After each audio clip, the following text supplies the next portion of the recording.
what I've tried to say to you throughout these chapters in Romans is this, that God is in fact up to something. God is in fact up to something, and it's seen most clearly in the resurrection. God in Christ overcomes in the cross and in the resurrection.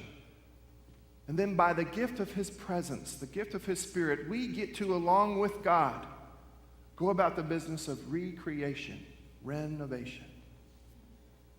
John, you don't believe in heaven or hell anymore. That is not true.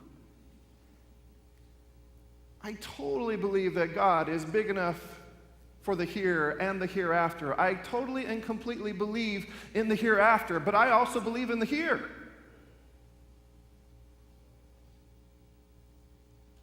And I think we are in danger at times of putting the emphasis on the wrong syllable.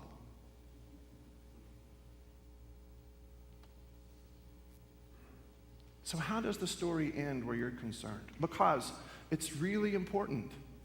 Because show me how you think the story all ends, and I'll show you how and why you make the decisions that you make today. Very smart guy by the name of Lewis Smedes has said this about ethics.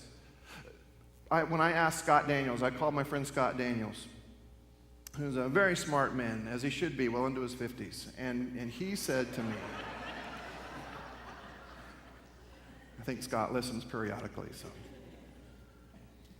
One of his professors, a guy by the name of Lewis Smedes, said this about ethics. Critical thinking about the things that people do and the kinds of people they are becoming in the light of transcendent reality. How good is that?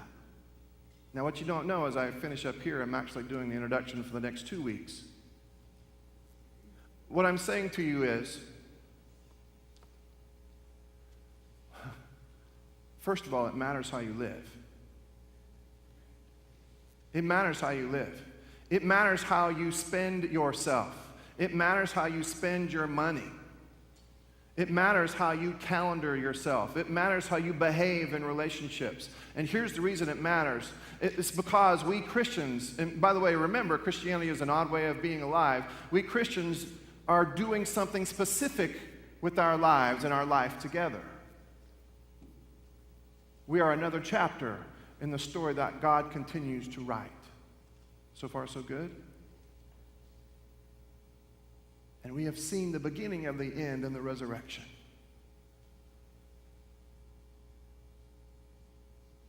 And if that's the beginning of our end, then it should affect the way that we live our lives.